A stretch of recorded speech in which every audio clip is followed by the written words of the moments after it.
So பூசம்னா பொதுவாக அதோடைய நட்சத்திர காரகத்துவங்கள். உதாரணமாக பூசம் என்றால் குரு பகவான் பிறந்த நட்சத்திரம் பூசம். அப்போ இந்த விஸ்கம்ப நாமயோகத்தில் பிறந்த ஜாதகர் ஒரு உபதேசம் செய்யக்கூடிய அந்த ஜாதகராக இருப்பாங்க. இப்போ ஒரு குழந்தை பிறப்பதற்கு நம்ம கிட்ட டைம் கேட்குறாங்க, ஒரு குழந்தை பிறப்புக்கு. அப்போ அன்றைக்கு என்ன யோகியோ அந்த யோகியினுடைய லக்கணத்தில் நிச்சயமாக குழந்தை பிறப்பு குறித்து கொடுத்தால் அந்த குழந்தை பேரும் புகழும் பூமி உள்ளவரை நிலைத்து நிற்கும்.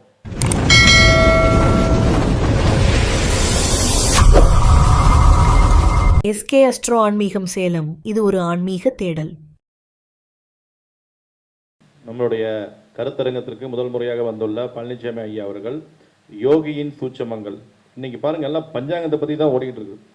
மேடம் திதினாங்க, குருமூர்த்தி ஐயா கரணம் ஐயா அவர் டிகிரி.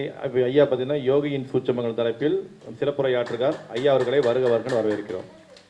ஸ்ரீ யோக வராகி சக்தி பீடம் நடத்தும் 21வது மாத கருத்தரங்கம். நிறுவனத் தலைவர் உயர் திரு சதீஷ். எனக்கு சதீஷ்ன்னு தான் தெரியும். சரி, யோகினா காலையிலிருந்து நம்ம சதீஷ் தம்பி சதீஷ் சொன்னது போல இன்று பஞ்சாங்கம் பற்றி தலைப்பாக பேசிக்கொண்டு நாம் எல்லாம் வருகின்றோம். நாள், திதி, யோகம், கரணம், இப்படியெல்லாம் நாம் நட்சத்திரம் இதெல்லாம் நாம் படிக்கின்றோம் அல்லது உரையாடுகின்றோம். எல்லாமே ஒரு நட்சத்திரம் சார்ந்துதான்.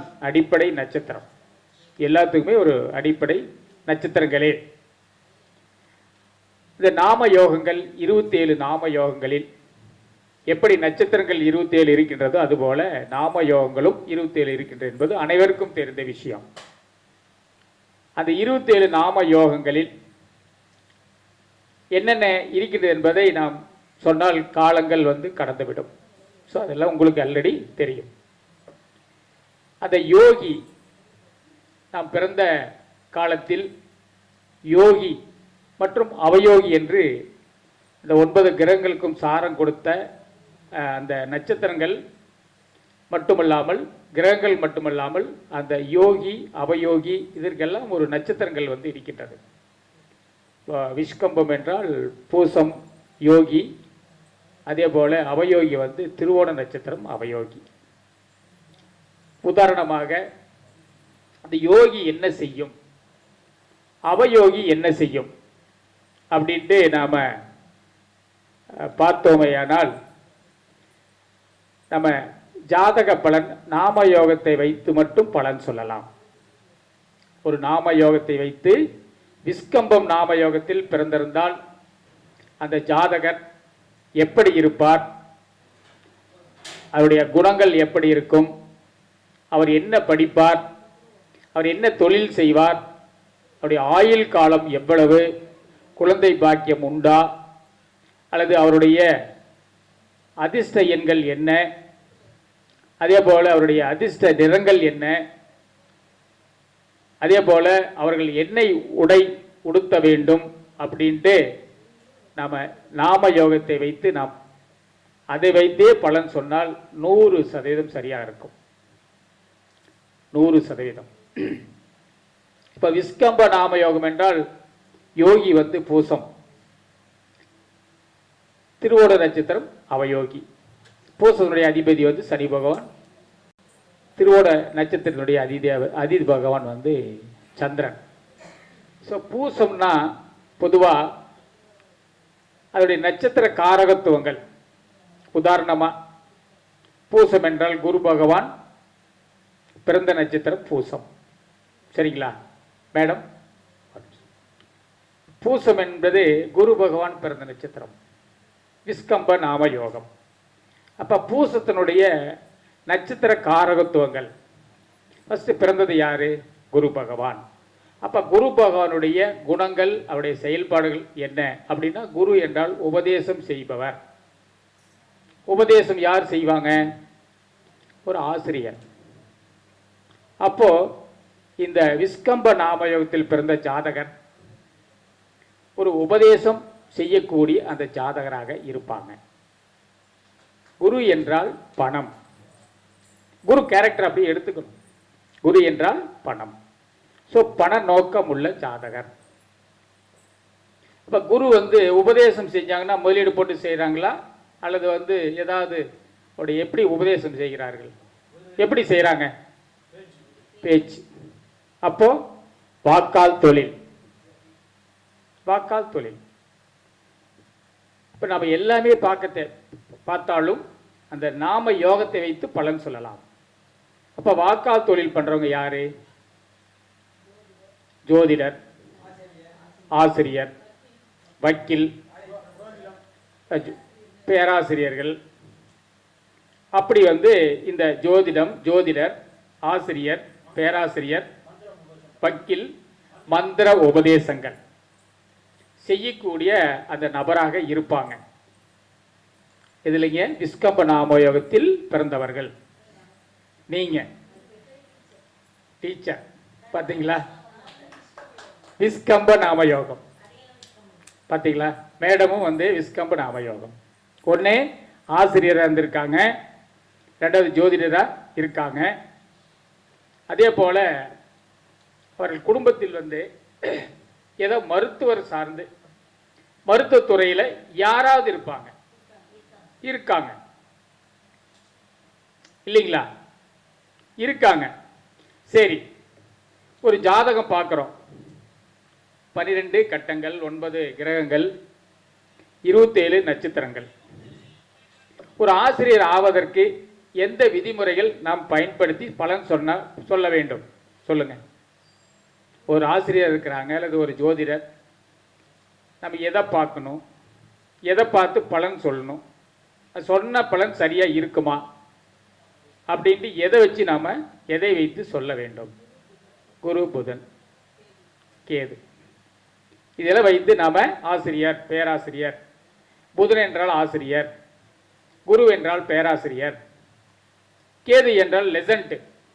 கேதுன்னா நாம் நினைக்கிறோம் தடை கொடுப்பாரு, அதை கொடுப்பாரு, இதை கொடுப்பாரு நினைக்கிறோம். கல்வியில பொறுத்தவரை அவர் லெசன்ட். கல்வி, ஆராய்ச்சி கல்வி, ரொம்ப ஷார்ப், மைன்யூட்டா படிக்கிற படிப்பு.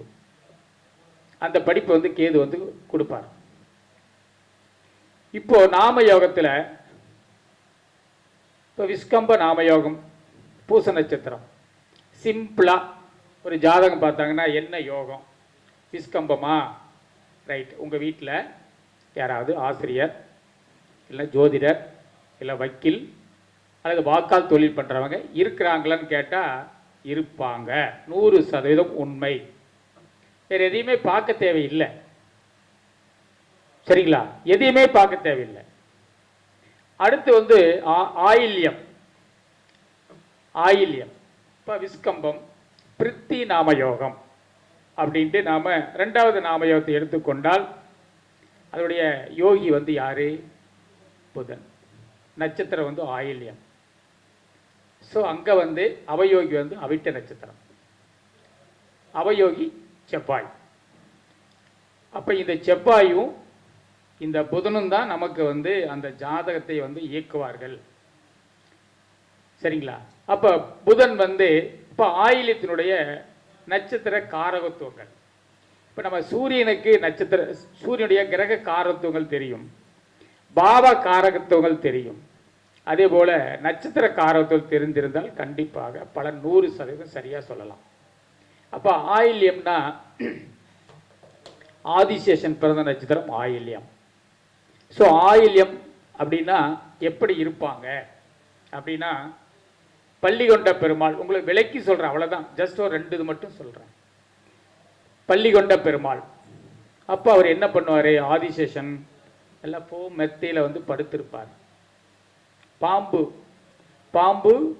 பாம்பனை மெத்தையில் படுத்திருப்பார். அப்ப பாம்பு எவ்வளவு ஸ்மூத்தா இருக்கும், எவ்வளவு வளவளப்பா இருக்கும் இல்லைங்களா? வெல்வெட் மாதிரி தான் இருக்கும் பாம்பு. அவருடைய அவருடைய இது. அப்படி பார்த்தோம்னா இந்த ஆயில்யம், இந்த பிரித்தி நாம யோகத்தில் பிறந்தவங்க ரொம்ப பாம்பு எப்படி சுருண்டு படுக்கின்றதோ அதுபோல் சுருண்டு படுத்திருப்பார்கள். பெட்டில் கட்டலில் வந்து படுத்திருப்பாங்க. அதே போல் அவங்க என்ன பண்ணுவாங்கன்னா ரொம்ப லக்ஸூரியான பெட்டு, மெத்தை, சொகுசான மெத்தையில் வந்து படுக்க உறங்குவது அவர்களுக்கு பிடிக்கும். ஆயில்யம் என்பது ஏற்கனவே நட்சத்திர காரகத்துவங்களில் அம்மி, கிரைண்டர், மிக்சி இதெல்லாம் குறிக்கக்கூடிய அந்த நட்சத்திர காரகத்துவம். இவங்க என்ன பண்ணுவாங்கன்னா ஆயில்யம் என்பது முருங்கை, முருங்கை இலை அல்லது முருங்கை பூ இதெல்லாம் விரும்பி சாப்பிடுவாங்க. முருங்கை கீரை இதெல்லாம் விரும்பி சாப்பிடுவாங்க. அதே போல் ஆயில்யம் என்பது குப்பை. என் வீட்டு பக்கத்தில் குப்பை தொட்டி இருக்கும், அதெல்லாம் இருக்கும். ஆதிசேஷன், ராமானுஜர் அப்படிலாம் இருக்கும். சரி, அவிட்டம் எடுத்துக்கொள்ளுங்கள். அவிட்டம் யோகி வந்து அவயோகி அவிட்டம் அல்லவா? அவிட்டம் என்பது இசைக்கருவி. அப்ப இவங்களுக்கு வந்து இசைக்கருவி மேல நாட்டம் இருக்காது, ஒரு மியூசிக் சம்பந்தப்பட்டது. அவிட்டம் என்பது உடல் கூராய்வு தத்துவம். இந்த போஸ்ட்மார்டம் பண்ற டாக்டர்ஸ், ஸ்கேவஞ்சர்ஸ், அதே போல இந்த ஃபாரன்சிக் இந்த டாக்டர்ஸ் எல்லாம் அவங்க இருப்பாங்க. ஸோ யோகியில் இருந்தாங்கன்னா அந்த டாக்டர் கண்டிப்பாக அவிட்டத்தில் இருந்தாங்கன்னா நம்ம என்ன சொல்லலாம், இவங்க வந்து இந்த மருத்துவ படிப்பு படித்தால் ரொம்ப சிறப்பாக இருப்பாங்க அப்படின்னு சொல்லலாம். ஆனால் அவயோகி அவிட்டமாக இருந்தனால மருத்துவத்துறைக்கு அவர்கள் வந்து படிக்க மாட்டாங்க. அவிட்டம் என்பது பெண் சிங்கம், சரிங்களா? பெண் சிங்கம். அப்போ உழைப்பாங்க. பெண் சிங்கம் தானே உழைக்குதுங்க. ஆண் சிங்கம் வந்து குட்டிகளை வந்து வளர்த்துக்கிட்டு வீட்டிலே இருந்துக்கும், ஃபுல்லாக பசிச்சுன்னா சாப்பிட்டு தூங்கிடும். ஆண் சிங்கம் அப்படி, பெண் சிங்கம் அப்படி இல்லை. அந்த பெண் சிங்கம் தான் போய் உணவெல்லாம் கொண்டுட்டு வந்து காட்டில் வந்து வேட்டையாடி ஆண் சிங்கத்துக்கும் அந்த சிங்கத்தினுடைய குட்டிகளுக்கும் வந்து அந்த உணவு வந்து கொடுக்குது. அதனால் உழைக்கக்கூடிய வர்க்கம் பெண் சிங்கம். இந்த அவிட்டத்தில் வந்து லக்னமோ லக்னாதிபதியோ அல்லது வந்து சந்திரனோ இருந்தால் கண்டிப்பாக அந்த ஜாதகர் வந்து உழைக்கக்கூடிய திறன் வந்து இருக்கும். அவரை நம்பி பெண் கொடுக்கலாம் அப்படின்ட்டு நாம் அந்த நாம யோகத்தை வைத்து சொல்லலாம். இப்போ அவயோகி இருந்தாங்கன்னா கண்டிப்பாக உழைக்க மாட்டாங்க. அப்படி ஒவ்வொரு நாம யோகத்திற்கும் ஒவ்வொரு விதமான இந்த 27 நாம யோகங்களும் நிச்சயமாக இதை வைத்து பலன் சொன்னால் 100% சரியா இருக்கும், தவறே வராது. சரிங்களா? அடுத்து வந்து இப்போ யோகி வந்து மகமாக எடுத்துக்கொள்ளுங்கள். அடுத்த என்னுடைய யோகம் திருதி, சரிங்களா? அந்த யோகத்தை வந்து நாம் எடுத்துக்கொண்டால் என்ன ஆகும்னா மக நட்சத்திரம் மேடம் கேது. அப்போ மகம் என்பது விநாயகருடைய குறிக்கக்கூடிய நட்சத்திரம், விநாயகர். அப்போ விநாயகர் என்ன செஞ்சார்? தடைகளை தகர்த்தெறியக்கூடிய அந்த கிரகம். மகம் என்பது பெண் எலி, ஆண் எலி. மகம் என்பது ஆண் எலி. எலிக்கு வந்து மூளை அதிகம். இந்த யோகி வந்து மக நட்சத்திரமாக இருந்தால் கண்டிப்பாக அவர்களுக்கு வந்து மூளை வந்து ரொம்ப ரொம்ப மல்டிபிள் நாலேஜ் பர்சனாக இருப்பாங்க அந்த ஜாதகர். இது வந்து மருத்துவ நட்சத்திரம் மகம். ஸோ மகத்தில் பிறந்தவர்கள் நாம யோகத்தில் யோகி சாரத்தில் பிறந்தவர்கள் கண்டிப்பாக மருத்துவத்துறையில் வந்து இருப்பாங்க அப்படின்ட்டு நாம் ஒவ்வொரு யோகியுடைய நட்சத்திரங்கள் வந்து ரொம்ப 100% சிறப்பாக செயல்படும். இப்போ ஒரு குழந்தை வந்து பிறப்பதற்கு நம்ம கிட்ட வந்து டைம் கேட்குறாங்க, ஒரு குழந்தை பிறப்புக்கு.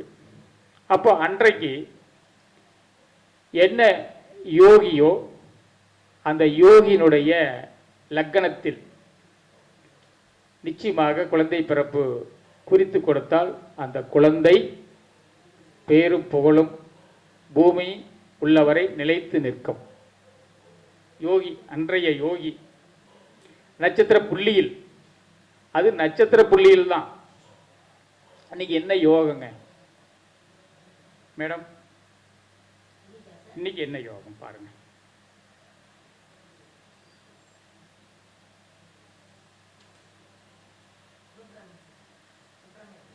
சுப்பிரமம், சுப்பிரம். யோகி யாருங்க? சுக்கிர. நட்சத்திரம் பரணி. இல்லைங்களே, பாருங்க, நல்லா பாருங்க.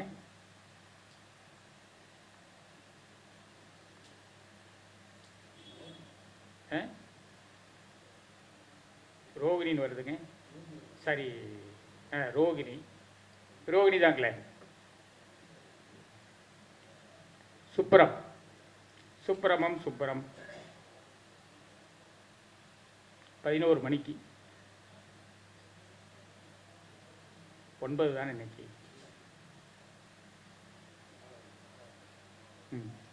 திதி வந்து சப்தமி திதி. இன்னைக்கு சப்தமி திதி. யோக வந்து சுப்பிரம். அப்ப யோகி வந்து யாருன்னா ரோகிணி. ரோகிணி தான் இன்னைக்கு நம்ம யோகி நட்சத்திரம். அவயோகி வந்து கேட்டை. அப்ப ரோகிணியில் வந்து இன்னைக்கு இப்போ கோச்சார சந்திரன் செல்லும் போதோ அல்லது கோச்சார லக்னம் செல்லும் போதோ கண்டிப்பாக குழந்தை பிறப்பு எதுவாக இருந்தாலும் சரி, தொழில் சுபகாரியங்கள் எது செஞ்சாலும் இந்த யோகியுடைய புள்ளியில், அந்த ரோகிணியில், உதாரணமாக இன்னைக்கு ரோகிணி நட்சத்திரம் லக்ன புள்ளி, சாரி யோகி புள்ளி வந்து ரோகிணி. ரோகிணியில் வந்து குழந்தை பிறப்பு, ஏதாவது ஒரு சுபகாரியங்கள், வீடு கட்டுவதற்கு குறித்து கொடுத்தால் கண்டிப்பாக நல்ல பலனை கொடுக்கும். குழந்தை ஒரு ஆப்ரேஷன் பண்ணுறாங்க, டக்குன்னு கேட்குறாங்க. கேட்கும்போது நாம் இந்த யோகி புள்ளியில் குறித்து கொடுத்தால் நிச்சயமாக அந்த குழந்தை வந்து ரொம்ப அறிவாளியாக இருப்பாங்க, நல்ல ஆரோக்கியமாக இருப்பாங்க, நல்ல தலை சிறந்த ஒரு ஜாதகராக இருப்பாங்க. அடுத்தது இப்போ நம்ம யோகி, இப்போ 3 நட்சத்திரங்கள் இருக்கின்றது. ஒரு யோகிக்கு வந்து 3 நட்சத்திரங்கள். உதாரணமாக இப்போ சந்திரன், இப்போ சந்திரன் ரோகிணியில் வந்து இருக்கின்றார்னு வச்சுக்காங்க. அவ யோகி, யோகி நட்சத்திரம் வந்து சந்திரன். அப்போ சந்திரனில் வந்து 3 நட்சத்திரங்கள் இருக்கின்றது. ரோகிணி, அஸ்தம், திருவோணம். இப்போ 3மே வந்து நமக்கு யோகி நட்சத்திரமா அப்படின்னா இல்லை. நாம் இன்னைக்கு பிறக்கக்கூடிய குழந்தைக்கு யோகி நட்சத்திரம் ரோகிணி மட்டுமே, அஸ்தமும் திருவோணமும் இல்லை. அப்ப இன்னைக்கு ரோகிணியில சுபகிரகங்கள் கோச்சாரத்தில் செல்லும் போது அந்த ஜாதகருக்கு நல்ல பலனை கொடுக்கும். குரு, புதன், சுக்கிரன், வளர்பிறை சந்திரன் செல்லும் போது, ரோகிணியில் செல்லும் போது அல்லது யோகி நட்சத்திரங்களில் பயணிக்கும் போது அந்த கிரகம் சார்ந்து, லக்கணப்படி ஆதிபத்தியம் சார்ந்து கண்டிப்பாக நல்ல பலனை அந்த ஆண்டு முழுவதும் கொடுக்கும். அப்படின்னா குரு போனார்னா 1 இயர், ராகு கேதுக்கள் போனாங்கன்னா அது வந்து பாவ கிரகங்கள். ஸோ யோகி நட்சத்திர புள்ளிகளில் ராகு கேதுக்கள், சனி பகவான், செவ்வாய், சூரியன், சூரியன் ஒரு பாவர், அதாவது பாதி பாவர் பாதி வந்து சுபர் செல்லும்போது அசுப பலன்கள் வந்து கொடுக்கும். நாம் தசாபுத்தி பார்ப்போம், கோச்சாரத்தை பார்ப்போம். தசாபுத்தியெல்லாம் நன்றாக இருக்கின்றது, கோச்சாரமும் நன்றாக இருக்கின்றது, ஏன் இவர்களுக்கெல்லாம் கெடுபலன் வந்து வருகின்றது அப்படின்ட்டு நாம் பார்க்கும்போது அந்த நம்ம யோகி புள்ளியில் பாவ கிரகங்கள் பயணம் செய்யும் போது அந்த கிரகம் சார்ந்து, அந்த கிரகத்துடைய காரகத்துவம் சார்ந்து, அந்த கிரகம் பெற்ற ஆதிபத்தியம் சார்ந்து கெடு பலன்களை கொடுக்கும். கொஞ்சம் கவனமாக இருங்க அப்படின்ட்டு நாம் சொல்லணும். அதே போல் திருமண பொருத்தம் பார்க்கும்போது, இப்போ திருமண பொருத்தம் பார்க்குறோம். திருமண பொருத்தம் பார்க்கும்போது நாம் அவர் ஏற்கனவே கரூர் நம்ம நண்பர் சொன்னதை போல சூரியனுக்கும் சுக்கிரனுக்கும் அந்த இடைவெளி பாகை முறையில் அஸ்தங்கமாக இருந்தாலும் சரி, அல்லது வந்து 43 டிகிரிக்கு மேலே இருந்தாலும் அது அஸ்தங்க தோஷம் அப்படின்ட்டு நாம் ஒரு 3 டிகிரிக்குள்ளே அல்லது 5 டிகிரிக்குள்ளே இருக்கும்போது சுக்கிரன் வந்து அஸ்தங்கமாகுது. அப்போ அந்த அஸ்தங்க தோஷம், அப்போ ஆண்களுக்கு வீரியம் வந்து கொஞ்சம் குறைபாடு இருக்கும். இது ஒரு விதி விலக்கும் இருக்கின்றது. விதிவிலக்கும் இருக்கின்றது. எப்படின்னா, ஒரு ஜாதகத்தில் சூரியனும் சுக்கிரனும் நெருங்கிய பாகையில் இருந்தால் அது அஸ்தங்க தோஷம். அந்த வீடு கொடுத்தவர் நன்றாக இருந்தால் அந்த அஸ்தங்க தோஷம் மாறிவிடும். இல்லைங்களா? அந்த வீடு கொடுத்தவர், இப்போ நாம் இங்க இருக்கின்றோம், பேசிட்டு இருக்கிறோம். சதீஷ் வந்து இந்த ப்ரோக்ராம் வந்து நடத்திட்டு வராரு. அவர் நல்லா இருந்தால் தான் நாம் இங்கே நல்லா இருக்க முடியும். அவர் வந்து சதீஷ் வந்து ரொம்ப சிரமத்திலையோ அல்லது ஏதாவது ஒரு இரிட்டேஷன், ஏதோ ஒரு தொந்தரவாக இருந்ததுன்னா நாம் இங்கே ஒழுக்கமாக நாம் இங்கே இந்த ப்ரோக்ராம் பண்ண முடியாது. சரி, அதானே கரெக்டுங்க. வீடு கொடுத்தவர் நல்லா இருக்கணும், தொந்தரவு இல்லாமல் இருக்கணும். இப்போ அவர் வந்து பக்கத்தில் நின்றுட்டு ஐயா முடிங்க ஏன்னா நம்ம சீக்கிரம் முடிச்சுட்டு போயிடுவோம். இல்லைங்களா? டைம் ஆகி போச்சு, இந்த பட்டு வஸ்திரமெல்லாம் கையில் எடுத்தாருன்னா ஓகே, அப்படித்தான், அதானே கரெக்டு. அதுபோலத்தான் சூரியனுக்கும் சுக்கிரனுக்கும் நெருங்கிய பாகையில் இருந்தால் அல்லது தூரமாக இருந்தால் அந்த வீடு கொடுத்தவர் டெபாசிட்டர் நன்றாக இருந்தால் அந்த அஸ்தங்க தோஷம் ஒன்றும் பண்ணாது. சரிங்களா? அது ஒரு விதி விலக்கு. அது மாதிரி திருமண பொருத்தம் பார்க்கும்போது கண்டிப்பாக ஒரு ஆணுடைய ஜென்ம நட்சத்திரத்திற்கு வரக்கூடிய பெண்ணுடைய நட்சத்திரம் அவயோகி சாரமாக இருக்கக்கூடாது. சாரம் நட்சத்திரம், அந்த நட்சத்திரம் அவயோகி நட்சத்திரமாக இருக்கக்கூடாது. இருந்ததுன்னா மேட்ச், அதாவது பொருத்தம் ஆகாது, செட் ஆகாதுங்க. அதே போல பெண்ணுடைய ஜென்ம நட்சத்திரம் ஆணுடைய அவயோகி நட்சத்திரமாக வந்தால் கண்டிப்பாக இதை பார்த்தோன்னே டக்குன்னு நாம் பார்க்கணும். 9 கட்டங்கள் 12 கட்டங்கள் பார்த்து 9 கிரகங்கள் பார்த்து நட்சத்திரங்கள் பார்த்து எல்லாமே சரியாக இருந்ததுன்னா இந்த அவயோகி சாரம் கண்டிப்பாக ஒரு கசப்பை தரும். இதெல்லாம் நாம் பார்க்குறோமோ பார்க்கலையே தெரியல, இல்லைங்களா? பார்க்குறோமா நம்மெல்லாம்? ரைட், மேடமெல்லாம் பார்க்குறாங்க, நானும் பார்க்குறேன். ஸோ பார்க்காதவங்க இனிமேல் அதையும் கொஞ்சம், இது நுணுக்கமான விஷயம், இது டக்குன்னு நமக்கு வந்து மைண்டில் வராது பொருத்தம் பார்க்கும்போது. சரிங்களா? அப்படி வந்து அந்த யோகி அவயோகி இதெல்லாம் இது எப்போ வேலை செய்யும் அப்படின்னா, இது எப்பவுமே வேலை செய்யாதுங்க. தசா புத்தி அந்தரம் சூட்சமம் பிராணன் இந்த காலகட்டங்களில் மட்டுமே வேலை செய்யும். இப்போ விஸ்கம்ப நாம யோகத்தில் வந்து பூச நட்சத்திரம் யோகி, அவயோகி வந்து சந்திரன். அதாவது என்ன இதுன்னா திருவோணம். திருவோணத்தில் வந்து சந்திர அந்த கிரகத்தில், அதாவது வந்து திருவோணத்தில் நின்ற கிரகத்தினுடைய தசா புத்தி அந்தரம் சூட்சமம் பிராணம் நடக்கும்போது மட்டுமே அவயோகத்தை தரும். அது எப்படி தரும்? திருவோணம்னா என்ன? திருவோணம்னா என்ன? அது நட்சத்திர காரகத்துவம் என்ன அப்படின்ட்டு பார்த்தோம்னா, திருவோணம் தான் யார் யார் பிறந்தாங்க மேடம்? திருவோணத்தில் வாமனன் அவதரித்த நட்சத்திரம் திருவோணம். ஸோ வாமனன் என்ன பண்ணாருங்கிறது வரலாறு கொஞ்சம் நமக்கு கொஞ்சம் தெரியணும். 3 அடி மண் கேட்டாருங்கிறது பொதுவான சமாச்சாரம். அப்போ 3 அடி மண் கேட்டார்னா, இப்போ ஒரு கிரகம், இப்போ உதாரணத்துக்கு வந்து இப்போ சந்திரனாவே வந்து திருவோணத்தில் இருப்பதாக நாம் வைத்துக்கொள்வோம். அப்போ மேச லக்னம், உதாரணத்துக்கு மேச லக்னம், விஸ்கம்ப நாமயோகம், யோகி வந்து பூச நட்சத்திரம், அவயோகி நட்சத்திரம் திருவோணம், அதில் சந்திரன் இருப்பதாக கணக்கில் கொள்வோம், நாம் வச்சுக்கலாம்.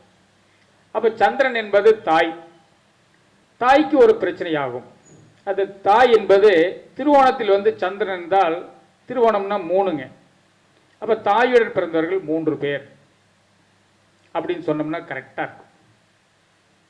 சந்திரன் திருவோண நட்சத்திரத்தில் யார் ஒருவருக்கு இருந்தாலும் சரி, தாயுடன் பிறந்தவர்கள் 3 பேர், அம்மாவோட பிறந்தவங்க 3 பேர் இருப்பாங்க, இல்லை மாமியாருடன் பிறந்தவர்கள் 3 பேர் இருப்பாங்க.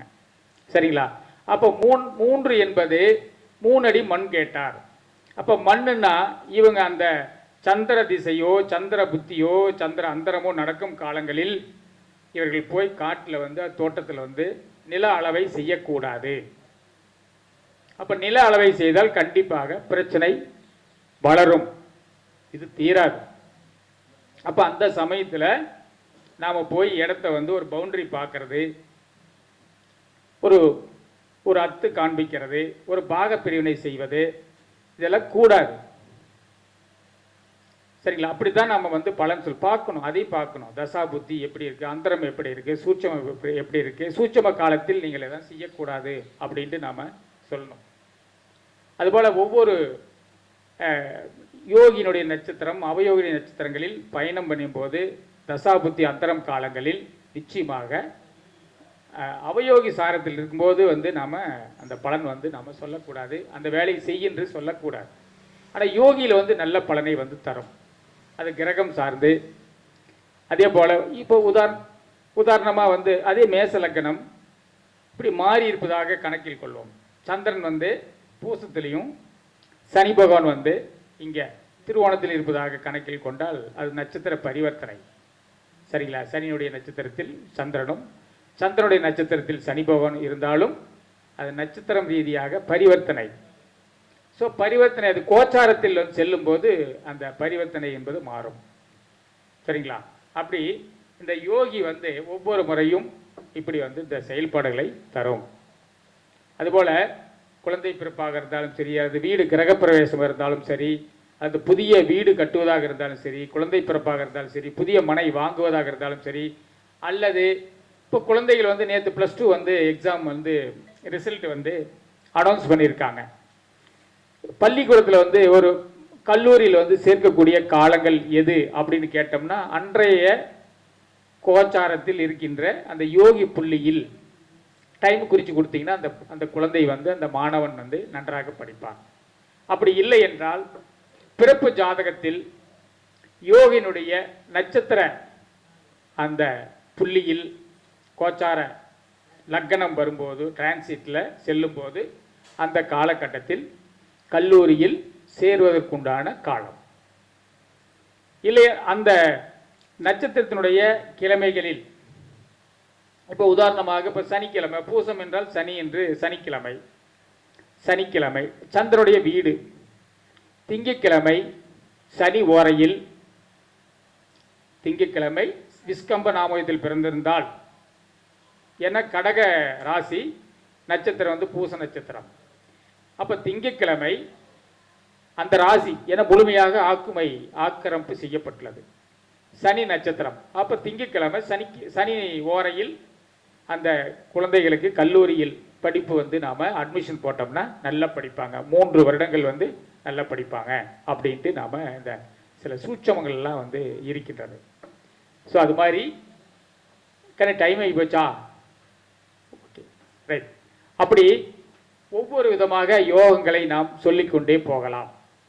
அந்த 27 நட்சத்திரங்களுக்கும் எனக்கு வாய்ப்பு கிடைக்கும்போது அது என்ன பலன், என்ன கேரக்டர், என்ன உத்தியோகம் பார்ப்பார்கள், எது மாதிரி வந்து அந்த வர்ணங்கள், அதிர்ஷ்ட வர்ணங்கள், அதிர்ஷ்ட எண்கள், அதே போல் அவங்களுக்கு வந்து வாகனங்கள் எப்படி அமையும், இப்படியெல்லாம் நான் வந்து எனக்கு ஒரு 27 நட்சத்திரங்களுக்கு ஒரு 2 மணி நேரம் ஆகும். ஒரு கிளாஸ் மாதிரி வாய்ப்பு கிடைக்கும்போது கண்டிப்பாக உங்களுக்கெல்லாம் நான் சொல்வதில் மற்றற்ற மகிழ்ச்சி வந்து நான் அடைவேன். நிறைய கருத்தரங்கில் வந்து இந்த நாம யோகத்தை பற்றி நான் பேசியுள்ளேன். பழைய ரெக்கார்டிங்கெல்லாம் வீடியோவில் இருக்குன்னு நினைக்கிறேன். ஆன்லைன் அஸ்ட்ரோ டிவியில் கூட இருக்கும். பழைய இதெல்லாம் படித்து கூட நீங்கள் தெரிந்து கொண்டு எழுதி வைத்து கொண்டால் கண்டிப்பாக விளக்கமாக ஒளிவு மறைவில்லாமல், இதில் வந்து எந்தவித ஒளிவு மறைவில்லாமல் நான் சொல்லி பதிவிட்டிருக்குள்ளேன். அதை பார்த்து நீங்கள் எல்லாருமே பயனடைமாறு கேட்டுக்கொள்கிறேன். வேறு ஏதாவது சந்தேகமாக இருந்தால் கேளுங்க.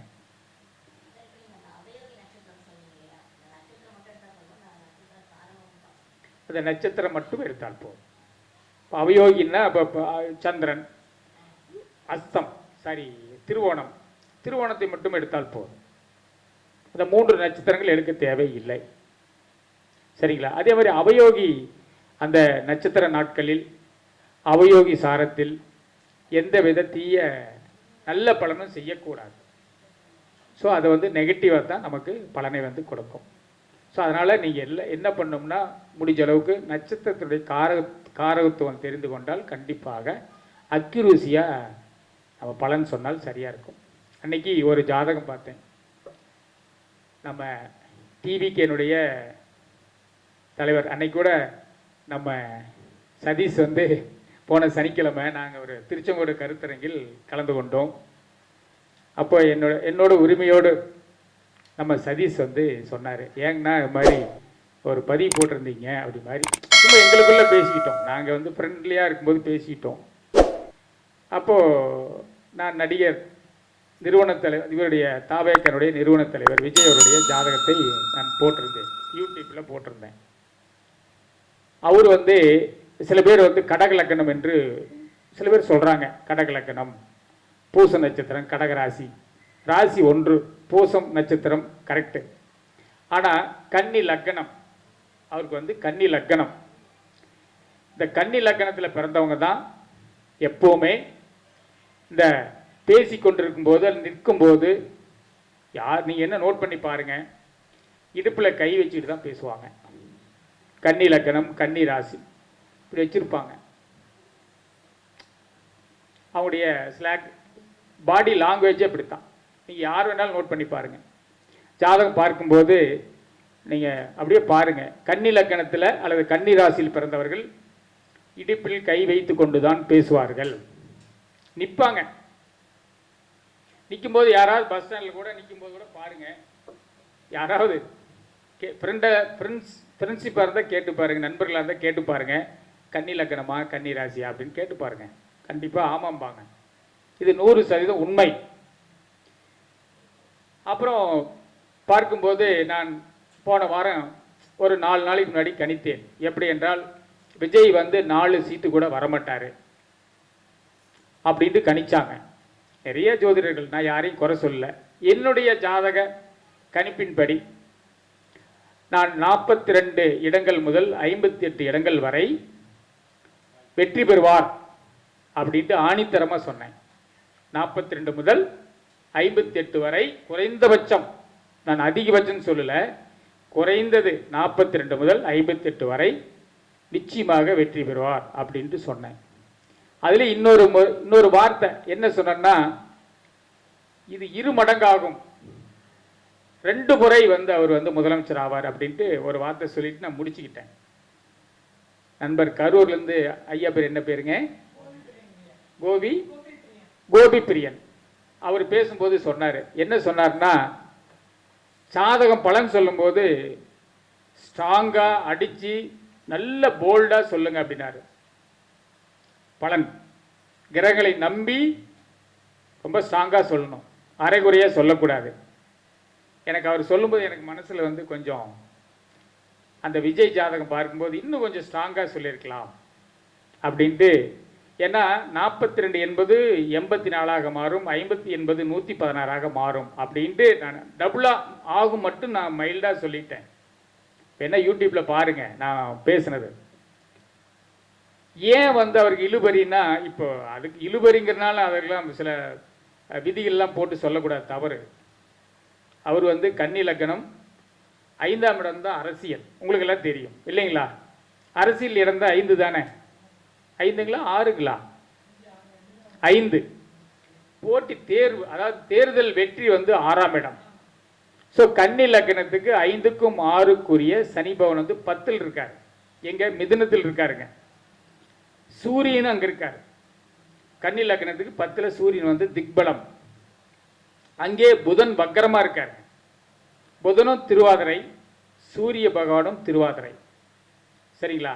திருவாதிரை என்பது முழுமையான 000 வரும். 00. இப்போ லக்ன புள்ளி லக்னாதிபதி சந்திரன் இந்த திருவாதிரையில் இருந்தாங்கன்னா கண்டிப்பாக அவங்க வண்டி வாகனங்கள் வீடு எல்லாமே 0ல் முடிகிற மாதிரி தான் அவங்க வந்து வரும். 10 10 10 10 50 60 இப்படி 0ல் தான் முடியும். அது வீட்டு நம்பராக இருந்தாலும் சரி, அல்லது வந்து அவங்க வாகன எண்ணாக இருந்தாலும் சரி, வாகனங்களுக்குரிய 0ல் தான் முடியும். அப்படி இல்லைன்னா திருவாதிரையில் பிறந்தவங்க முழுமையாக எடுத்துக்குவாங்க.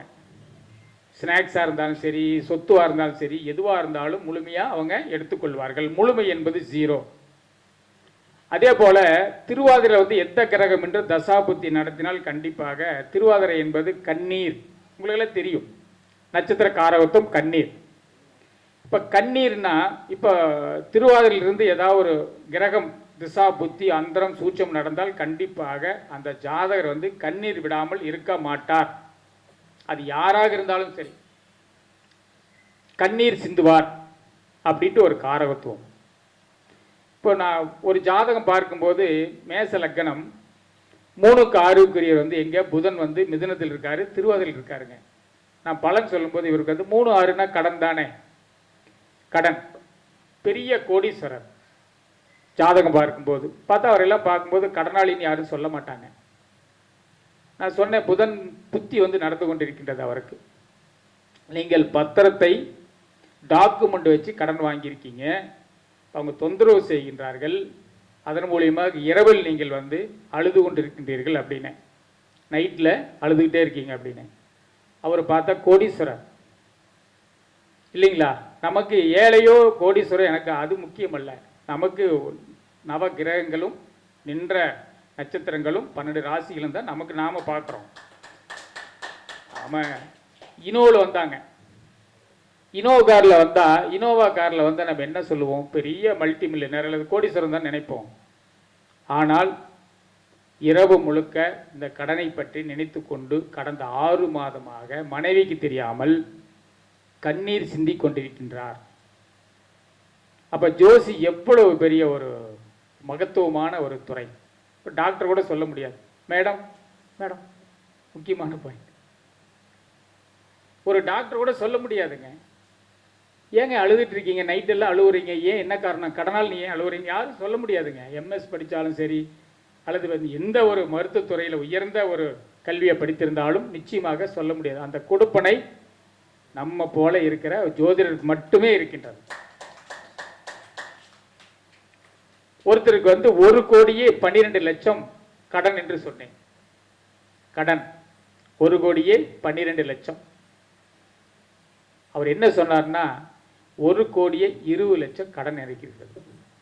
எப்படிங்க கண்டுபிடிச்சிங்க அப்படிங்கிறாங்க. சரிங்களா. அப்படியெல்லாம் சில நம்ம கணக்கு போட்டு அந்த தசா புத்தி அந்தரம், அதே போல ஒரு மாத சம்பளம் தின சம்பளம் வாங்குறாரு, இவ்வளவுதான் வாங்குவீங்க, நம்ம கொடுத்த கொடுப்பனை. ஒரு மாத சம்பளம் இவ்வளவுதான் வாங்குவீங்க, கடன் இவ்வளவுதான் இருக்கும் அப்படின்ட்டு. முந்தனத்து ஒரு ஜாதகம் பார்த்தேன், அதே மாதிரி தான், ரொம்ப பவர்ஃபுல்லான ஆள். கடன் ஒரு 40 லட்சம் இருக்குமான்னு கேட்டேன், 50 லட்சம் இருக்கு அப்படின்னாரு. நம்ம சொல்றது மினிமம் 40 லட்சம், எனக்கு 50 லட்ச ரூபா கடன் இருக்குங்க, மாதம் 60,000 வட்டி கட்டுறேன். 50 லட்சம் கடன், மாதம் 60,000 ரூபாய் கடன் வட்டி கட்டி கொண்டிருக்கின்றேன் அப்படிங்கிறார்.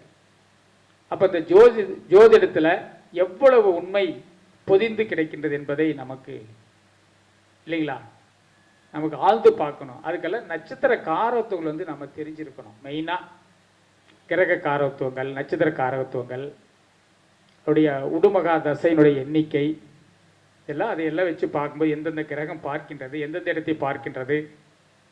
இப்போ உதாரணமாக இப்போ 6ஆம் இடம் தானே கடன். சதீஷ் ஒரு 5 நிமிஷம் பேசிக்கலாம்ல. இப்போ 6ஆம் இடம் கடன். ஒரு கடன் எவ்வளவு தொகை இருக்கின்றது எப்படி எப்படி நாம தெரிஞ்சுக்கிறது, எப்படி தெரிஞ்சுக்கிறது சொல்லுங்க.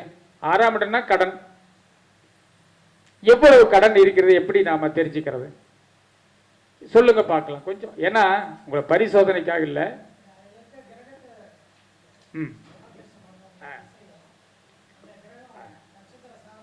ஒன்று 6ஆம் இடத்தை பார்க்கணும். 6ஆம் இடம் தானே கடன். 6ஆம் இடத்துல என்ன கிரகம் இருக்கின்றது பார்க்கணும். சரி, 6ஆம் இடத்துல கிரகமே இல்லை, அந்த 6ஆம் அதிபதி எங்கே இருக்கின்றது பார்க்கணும். அவரோட சேர்ந்த கிரகங்கள் என்னென்ன கிரகங்கள்.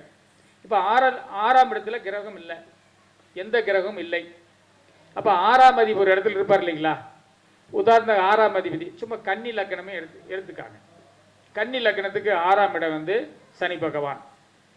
உதாரணமாக மிதுனத்தில் வந்து இருக்காரு, மிதுனம். அப்போ சனியினுடைய தசாவசுகள் எவ்வளவுங்க, 19.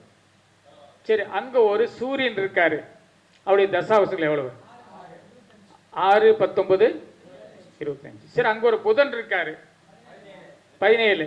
அப்போ எவ்வளவுங்க? 42. சரி, ஒரு குரு பார்க்குறாரு, அவருக்கு தசாவர்ஷம் என்ன? அது மொத்தம் எவ்வளவு? 58 இல்லைங்களா? 58. இந்த 4 கிரகங்கள் வந்து பார்க்கின்றது, அவருடைய உடுமகா தசையினுடைய அந்த இதை கூட்டிக்கணும். அப்போ 58. இப்போ 6ஆம் இடத்துல வந்து 58 நம்பரை வந்து குறிக்குது. அப்போ சாதாரணமாக யாராவது ரொம்ப ஏழ்மையாக வந்தாங்கன்னா உங்களுக்கு வந்து ஒரு 58,000 ரூபா கடன் இருக்குமா அப்படின்ட்டு கேட்கலாம். ஓரளவுக்கு லக்ஸுரியாக இருந்தால், ஓரளவுக்கு இருந்தாங்கன்னா 5,80,000 ரூபா கடன் இருக்குமா? இன்னும் கொஞ்சம் வசதியாக வந்தாங்கன்னா 58 லட்சம் இருக்குமா? இன்னும் கொஞ்சம் நல்ல லக்ஸுரியான காரில் சொகுசு வாகனத்தில் வந்தாங்கன்னா 58 கோடி இருக்குமா அப்படின்னு கேட்டோம்னா சரியாக இருக்கும். இதுதான் கணக்கு.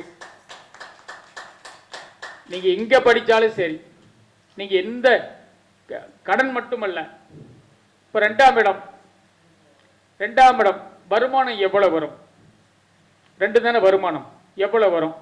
2ஆம் இடத்தினுடைய அதிபதி 2ல் என்ன கிரகம் இருக்கிறது? இல்லை. அப்போ 2ஆம் அதிபதி எங்கே இருக்கிறது? அதனுடைய சேர்க்கை, பார்வை, நீங்கள் அதை பார்த்தீங்கன்னா இவ்வளோ வருமானம் வரும், இவ்வளோதான் வருமானம் வரும். 3ஆம் இடம் என்ன? கொடுக்கல் வாங்கல், ஃபினான்ஸு, வங்கி, 3ஆம் அதிபதி 3ஆம் இட தொடர்பு, இதெல்லாம் பார்த்தோம்னா இவ்வளோதான் டெபாசிட் இதெல்லாம் இருக்கும். 4ஆம் இடம் எவ்வளோ மார்க் வாங்குவான்? 4னா படிப்பு தானுங்களே. இப்போ ஸ்டூடெண்ட்டு என்ன மார்க் வாங்குவாங்க அப்படின்ட்டு இதெல்லாம் போட்டோம்னா கண்டிப்பாக சரியாக சொல்லலாம். நேற்று கூட ஒரு பையன் 392 மார்க், 93 மார்க் +2லைங்க. இந்த பையன் ஏற்கனவே போன மாதம் என்னை வந்து அவங்க பேரண்ட் வந்து கேட்டாங்க என் பையன் எவ்வளோ மார்க் வாங்குவார் அப்படின்ட்டு. மேக்ஸிமம் வந்து ஒரு 390 to 410 தான் வாங்குவார் அப்படின்னும். நேற்று வந்து 393 மார்க்குங்க. இவ்வளோதான் மார்க் என்றால் 4ஆம் இடத்தையும் பார்க்கப்பட வேண்டும், புதனையும் பார்க்கணும். புதன் என்ன நிலையில் இருக்காருன்னு பார்த்துட்டு 4ஆம் இடத்தையும் பார்த்துட்டு ஒரு கால்குலேஷன், ஏதாவது பாவகிரகங்கள் ஏதாவது பார்க்கின்றதா அதை மைனஸ் பண்ணிக்கணும். கேது, வேறு ஏதாவது பாவகிரகங்கள், பாதகாதிபதி பார்த்தால் மைனஸ் பண்ணிக்கணும். இப்படியெல்லாம் நாம் எடுத்து சொன்னோம்னா சரியாக இருக்கும். சரிங்களா? இன்னும் நிறைய இருக்கின்றது. இன்னும் ஜாதகத்தில் ஜோதிடத்தில் இல்லாத கண்டுபிடிக்காத எதுவுமே இல்லை. ஸோ அதனால் இப்படியெல்லாம் இருக்கின்றது. இன்னொரு முறை வாய்ப்பு கிடைக்கும்போது இன்னும் தெளிவாக, இன்னும் கொஞ்சம் ஆழமாக ஒரு வாய்ப்பு கிடைக்கும்போது கண்டிப்பாக சொல்ல நான் கடமைப்பட்டிருக்கின்றேன். எனக்கு இவ்வளோ தூரம் அதிக நேரம் பேச வாய்ப்பு கொடுத்த எனது அருமை தம்பி சதீஷ் அவர்களுக்கு நெஞ்சார்ந்த நன்றிகளை தெரிவித்துக் கொண்டு, இவ்வளவு நேரம் பொறுமையாக ஜோதிட கருத்துக்களை கேட்ட நீங்கள் எல்லாருமே ஸ்டூடெண்ட்டு கிடையாது, எல்லாருமே நம்ம ஜோதிடர்கள் தான். ஸோ அதனால் உங்களுக்கும் என்னுடைய சிரம் தாழ்ந்த நன்றி கலந்த வணக்கத்தை நான் தெரிவித்துக் கொள்கின்றேன். நன்றி, வணக்கம். மிக சிறப்பான முறையில் தன்னுடைய பதிவை இங்கே எல்லோருக்கும் கற்றுக் கொடுத்த பழனிசாமி ஐயா அவர்களுக்கு கள்ளக்குறிச்சி ஏழுமலை ஐயா அவர்கள் சிறப்பு மரியாதை செய்வார்கள். ஐயா வாங்கய்யா.